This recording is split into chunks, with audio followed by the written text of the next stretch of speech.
Insurance isn't one size fits all. That's why drivers have enjoyed Progressive's Name Your Price tool for years now. With the Name Your Price tool, you tell them what you want to pay, and they'll show you options that fit your budget. So whether you're picking out your first policy or just looking for something that works better for you and your family, they make it easy to see your options. Visit Progressive.com. Find a rate that works for you with the Name Your Price tool. Progressive Casualty Insurance Company and Affiliates. Price and coverage match limited by state law.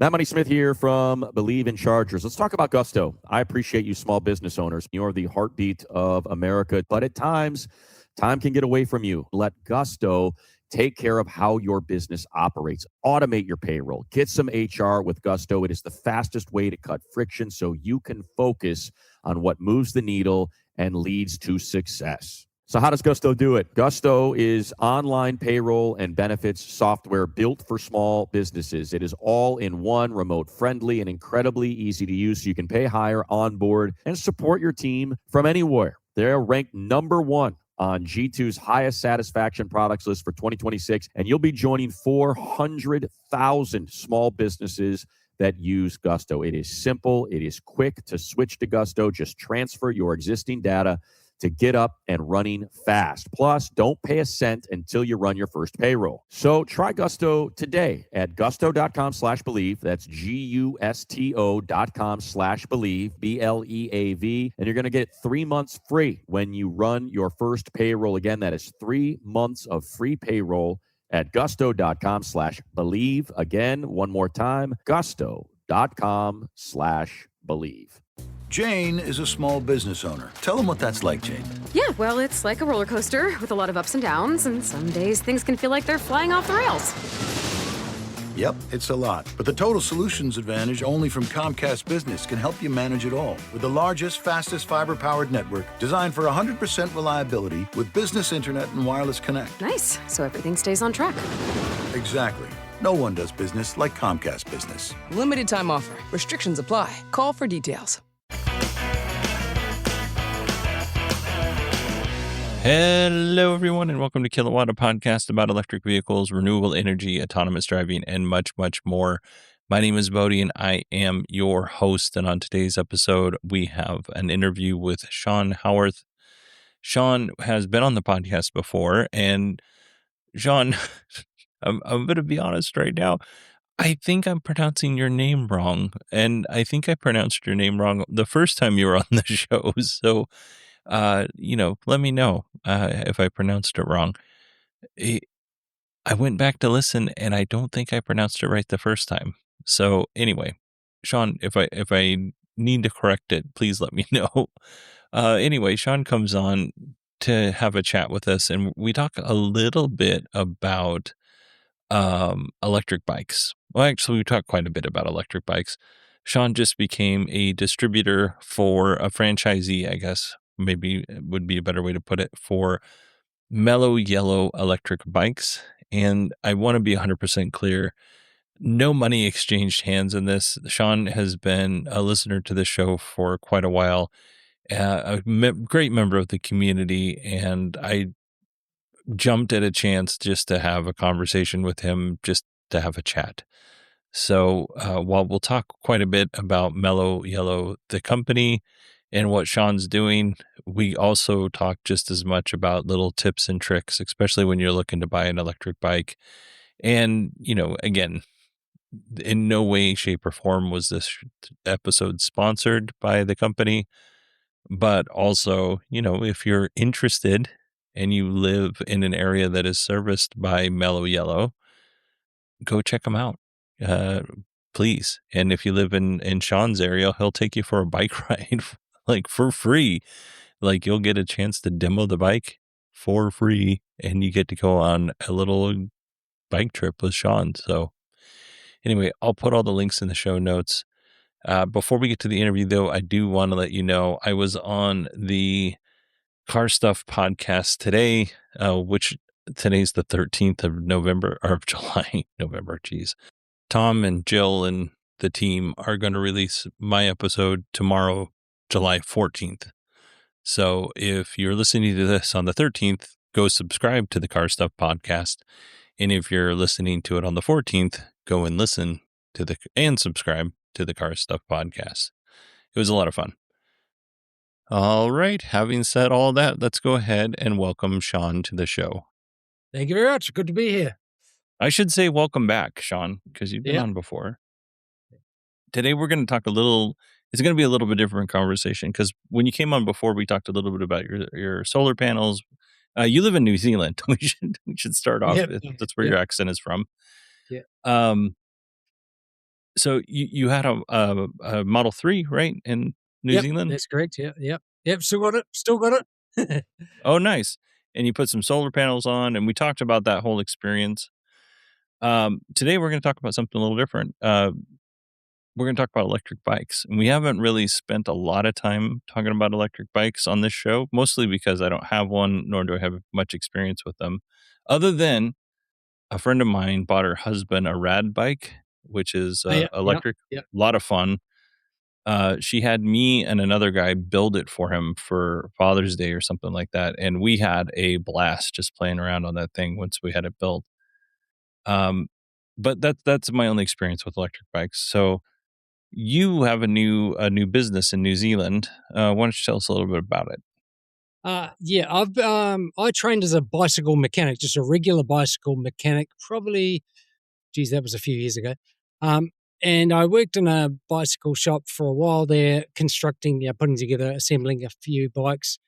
And then I think it was about 3 years ago, I was employed as a tour guide for a company at the bottom of the South Island in New Zealand, where they have a lot of cycle tracks. And I used to guide one of the tracks there called Alps to Ocean, which goes from the Southern Alps on the South Island down to the ocean on the east coast of the island. It's about 300 plus kilometers or 200 plus miles.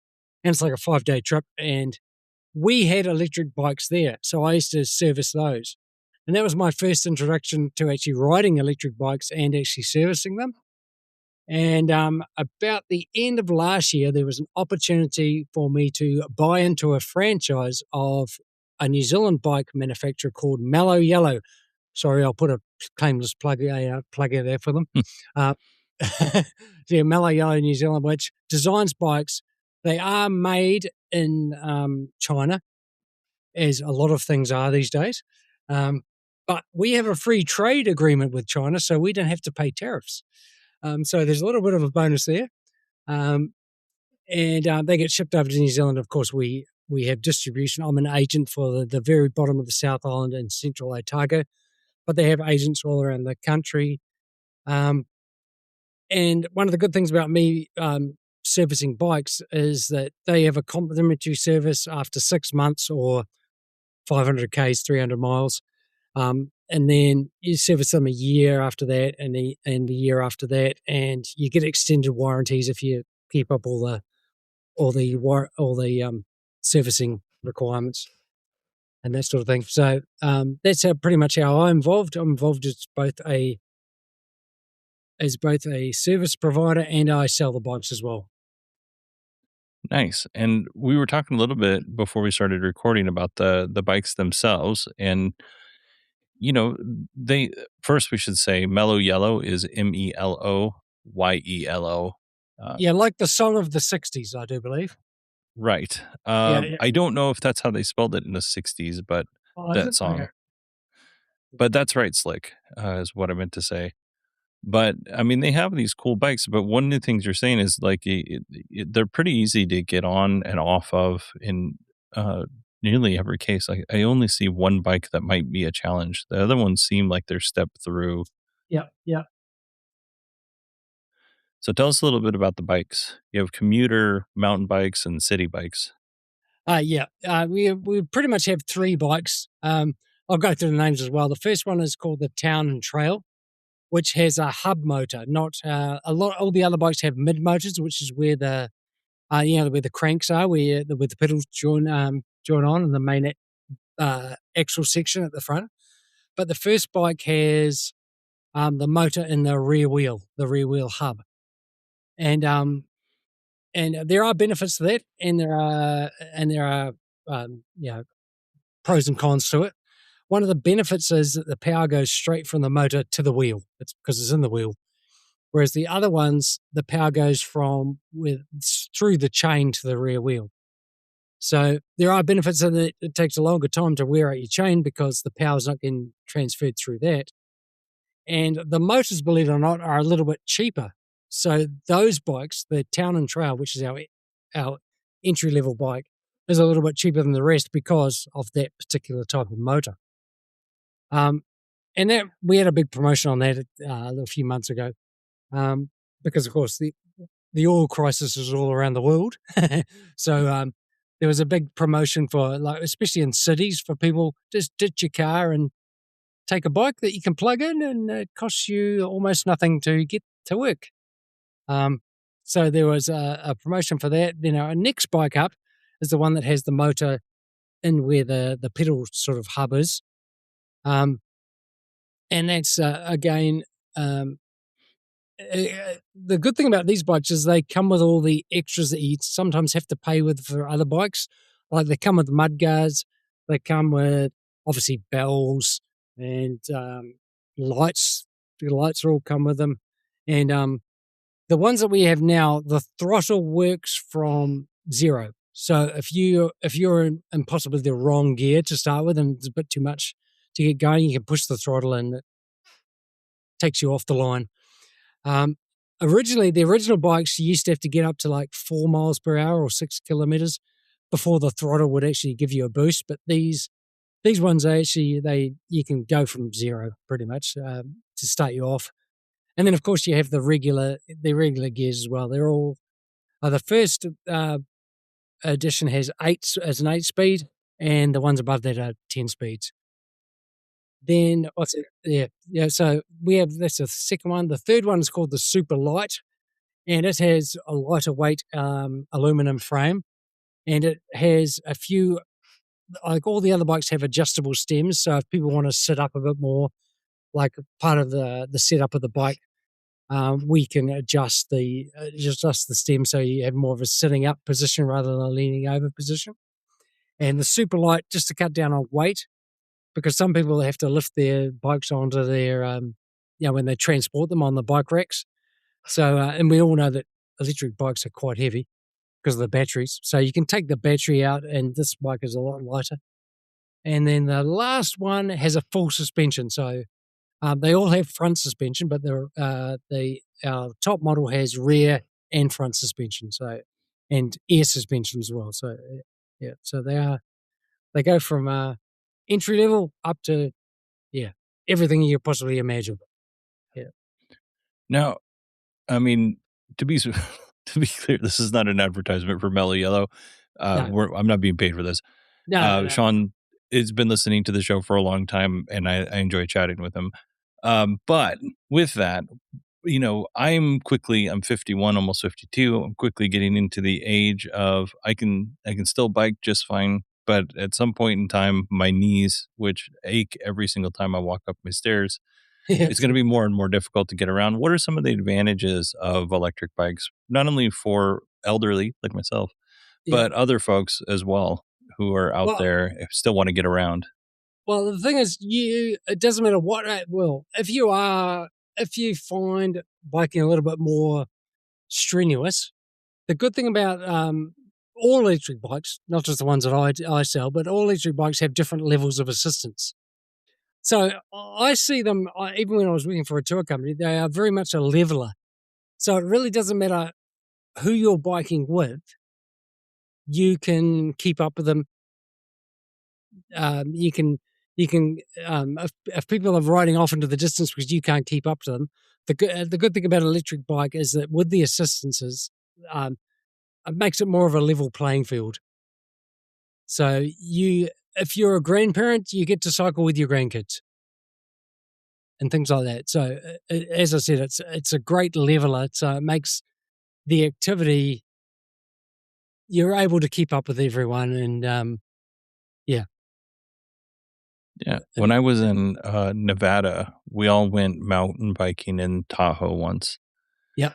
And I was with people who are skilled mountain bikers. I am not. We were on a single track trail, and it was killing me. And that was in my late 20s, early 30s then. And I was like, this is awful. Because if you're not familiar, like Lake Tahoe is like 8,000 feet Oh, in yeah, yeah, elevation. And then on top of that, you're climbing the mountain yeah, with your yeah, bike on the single track. It is a skill for sure.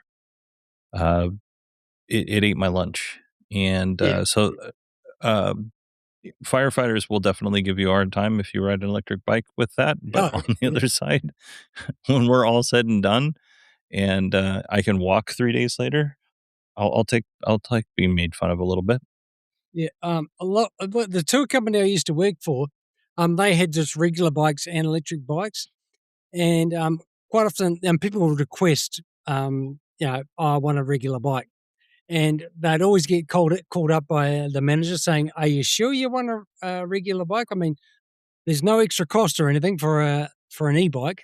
Um, so you can take one of those on the tour as well. And they say, "Oh, I'm not. Oh, I don't think I was sick with it." But we always used to take a couple of extra bikes, and quite often, halfway through the tour, they would opt for the electric bike because they'd see everyone else on them, and they'd think, "Oh, yeah, I don't seem to have to put in." At the end of the day, I'm not hurting as much. So, yeah, quite often you would get people converting to the electric bike. Yeah, it's still activity, and I mean, when they first came out, everyone would say, "Oh, that's cheating," but I don't necessarily think it is, and I'm quite a serious sort of road cyclist, and yeah, as I said, it gets people active who normally wouldn't be, and I think it's a good thing. Yeah, I mean, before we were recording, I was talking about my neighbors. They both bought one. They retired 7 years ago, something like that, right around the pandemic, so maybe a little less than that.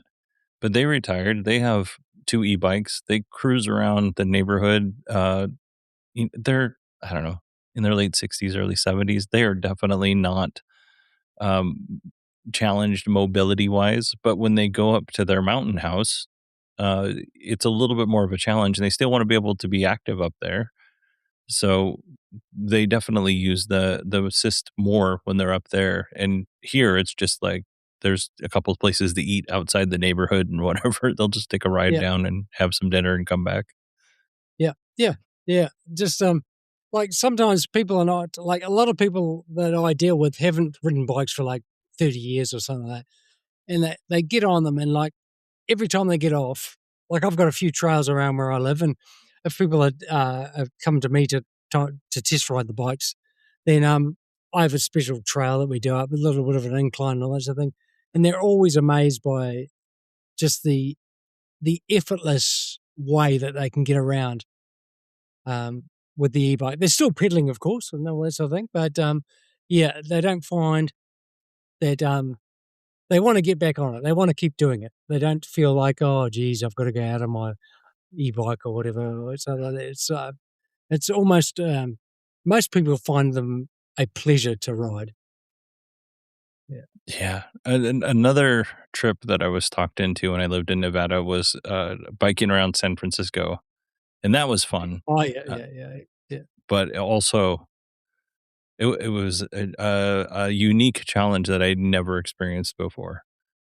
yeah, yeah, yeah. There's a lot of steep hills in San Francisco. I know, yeah, for a fact. Yeah, yeah, 100%. yeah, yep, yep, yeah, Uh, I'm not gonna lie, I had to get off sometimes and push. yeah, I'm yeah, not yeah, not too yeah. proud to admit it. Yeah. Like Um, all the bikes that I deal with, even though you can take them off road, they're not seriously mountain bike sort of bikes. They're more cycle trails and things like that. Yeah,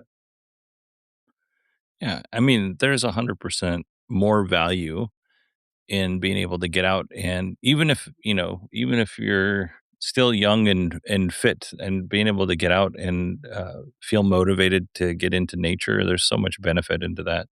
yeah, yeah, So, exactly. Yeah.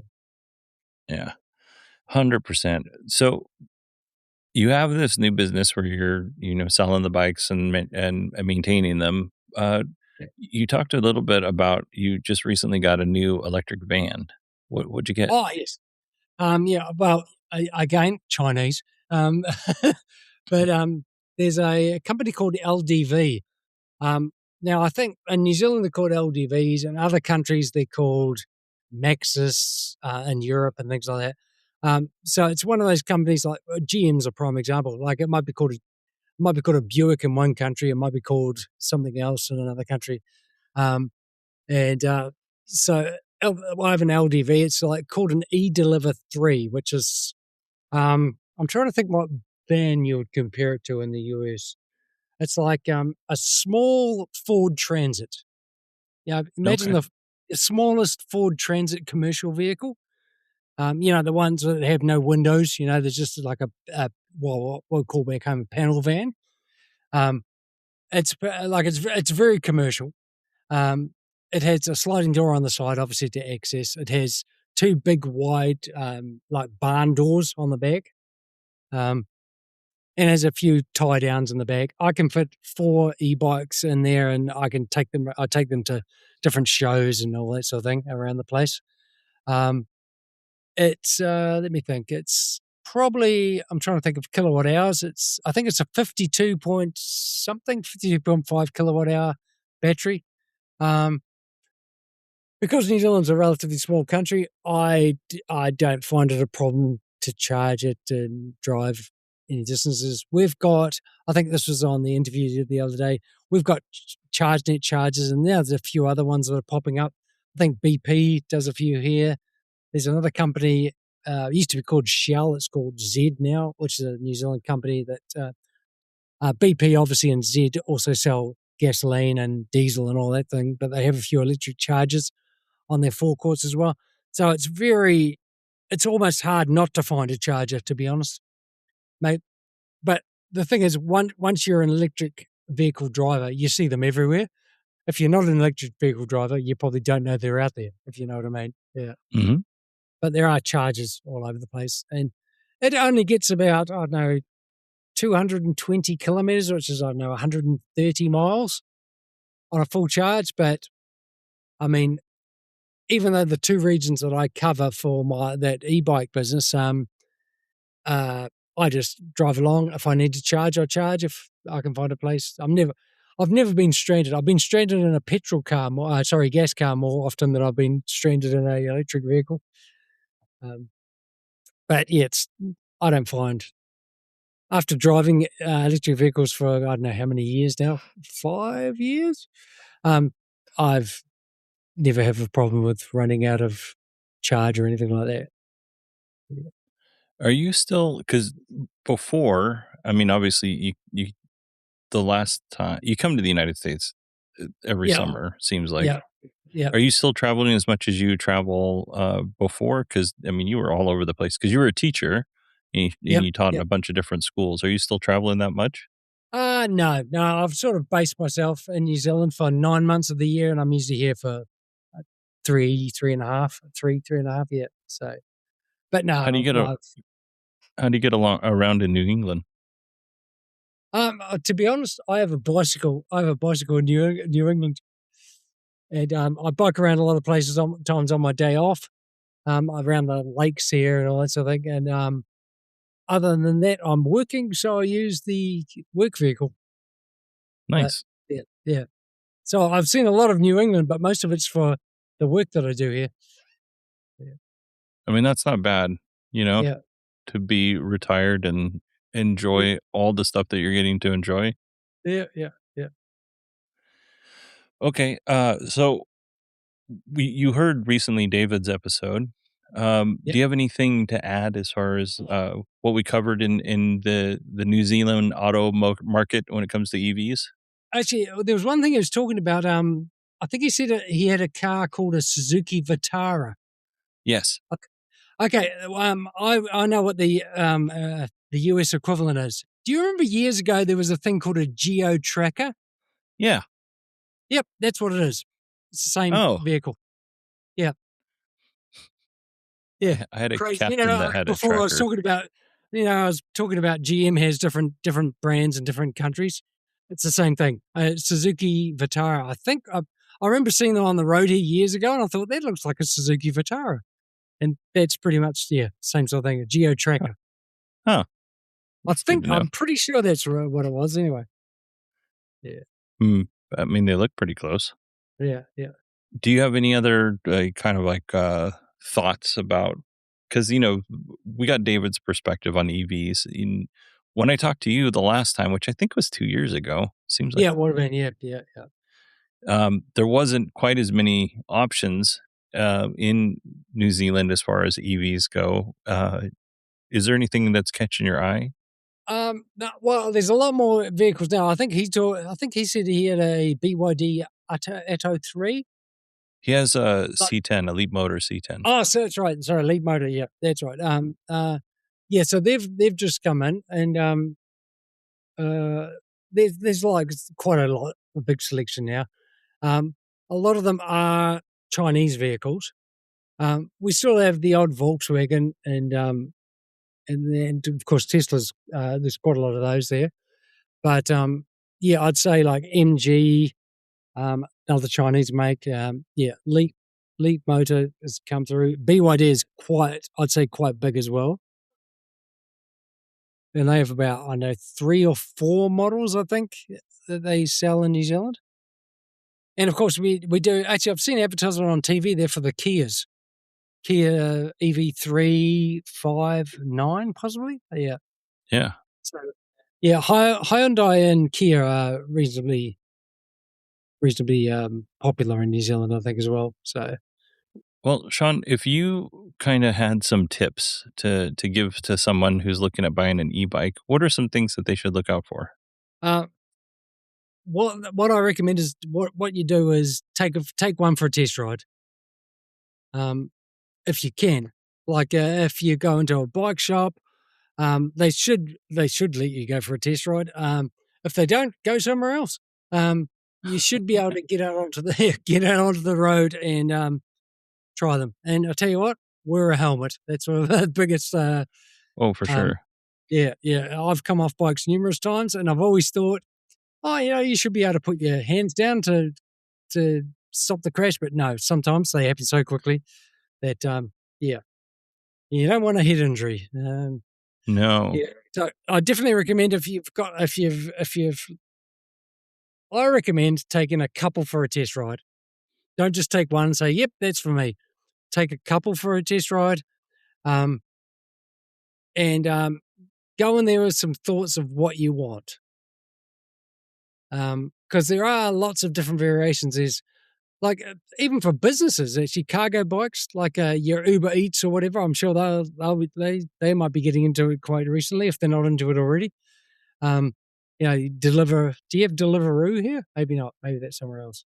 No, but I have seen in more dense areas people delivering on their bikes, and we even have the DoorDash little robots now That's right. Yeah, running around.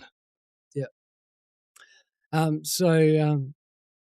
Definitely I recommend taking for a test ride. Finding out what the salesperson should be able to tell you what functions they have, I personally only know the pedal assist ones. I don't know the ones that have the throttles that can take you up to 45 miles an hour and things like that. But you should be able to take it for a test ride and try it on a hill. And if you have to put in less effort than you think you should, then that is a good indicator that you've got yourself a reasonably suitable bike, and you should try that. You shouldn't. I'll be honest. You shouldn't have to put in a huge amount of effort on an e-bike to go up a little bit of an incline. So I've again, as I said, I'm a big road cyclist, so I actually quite like hills. But there will be times when I'll be using the throttle. I'll be honest. Yeah. So, what's kind of some important features for you? For an e-bike, definitely I like the fact that if I've got it in the wrong gear and it's too hard and I've stopped, that I can use the throttle to get myself moving and then select the right gear at that point. It's probably not the best thing for the bike and the drive system, but it's they're made for a little bit of abuse, I think. But that's one advantage I like, is that these bikes do have a throttle. The bikes that I sell anyway, and lots of bikes on the market have. throttles from zero. You don't have to start pedaling before you get the assist. And if you've got multiple assistance levels, those are quite good as well, because you don't want to run out of battery, because then you've just got a very heavy machine that you've got to get home. So if you're on the flat and you don't need the highest assistance setting, just set it down to the lowest assistance setting and pedal along, and shouldn't be a problem at all.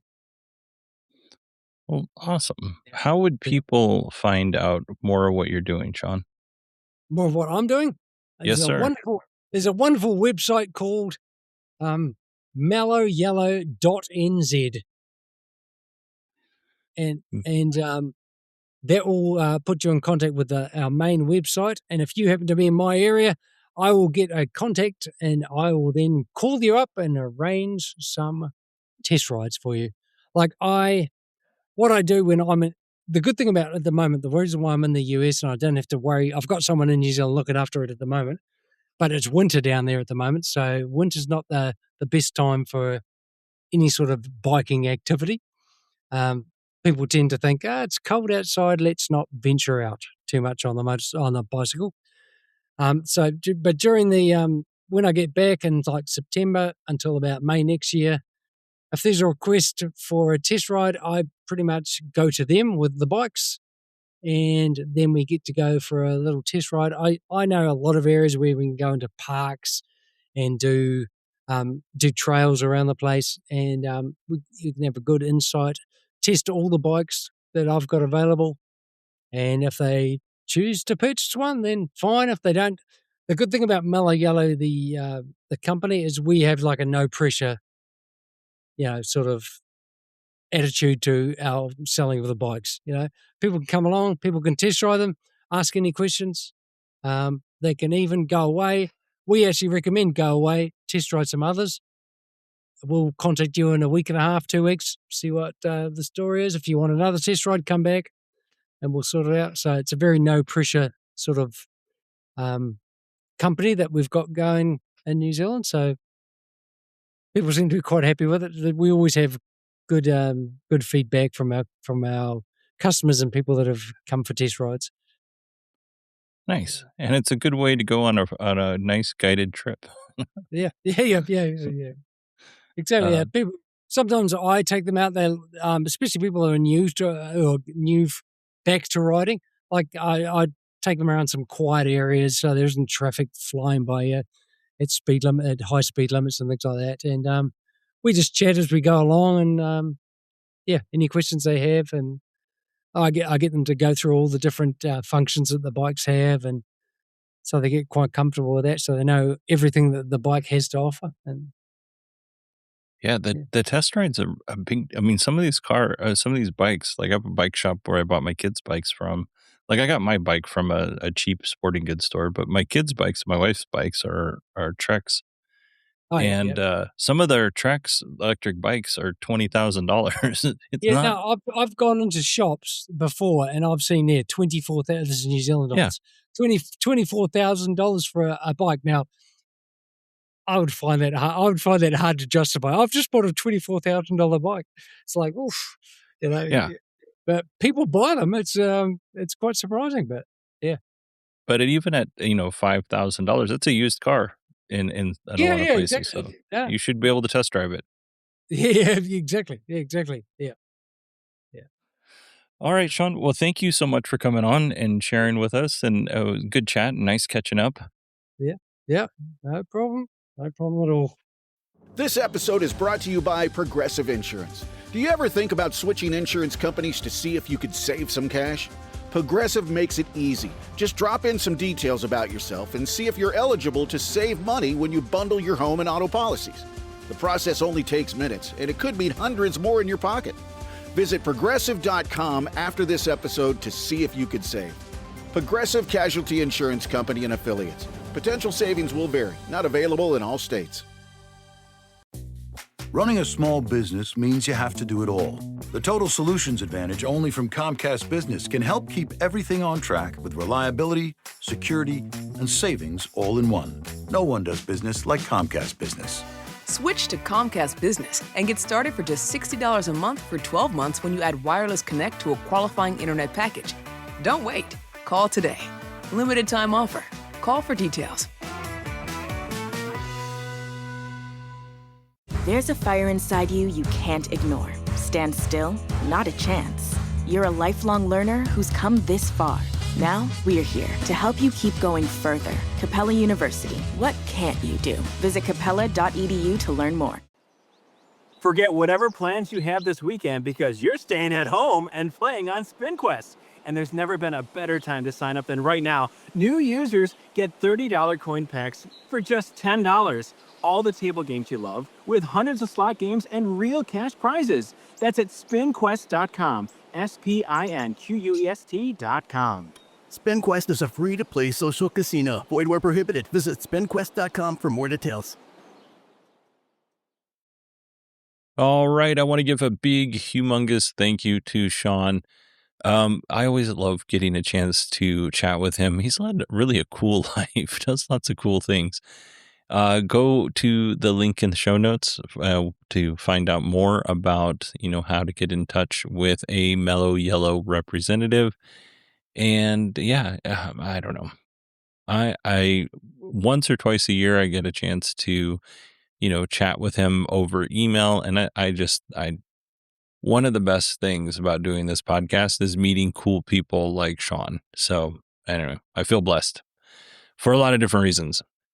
Again, a big thank you to Shaun for coming on the show and chatting. And, hopefully he comes to the U.S. once a year, like he said, for 3 months. So I feel confident that Shaun would come on next year in the summer or in our summer. Anyway, and come on the show and chat with us again. So, all right, everybody, that is it for us today. On Wednesday's episode, I haven't planned it yet, but it will be news. And then Friday, we'll have a little bit of news, probably shorter than the episodes have been recently, just because, we're clearing out the queue and I can't continue to do 45-minute episodes plus episodes every episode. So we'll go back to a more reasonable 20-30-minute episodes this week. Again, thanks to Shaun. Thanks to everybody for listening to the show. Oh, and thanks to the team at the Car Stuff Podcast for having me on. I appreciate every one of you, and I will talk to you soon. Running a small business means you have to do it all. The Total Solutions Advantage only from Comcast Business can help keep everything on track with reliability, security, and savings all in one. No one does business like Comcast Business. Switch to Comcast Business and get started for just $60 a month for 12 months when you add wireless connect to a qualifying internet package. Don't wait. Call today. Limited time offer. Call for details.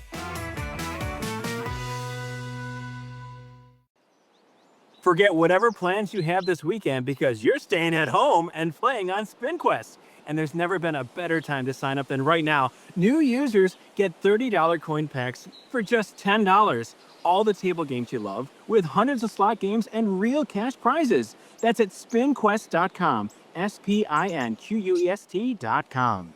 SpinQuest is a free-to-play social casino. Void where prohibited. Visit spinquest.com for more details. If you like the show, please take a moment to rate, review, and subscribe. It really does help the show to grow. Thank you for listening.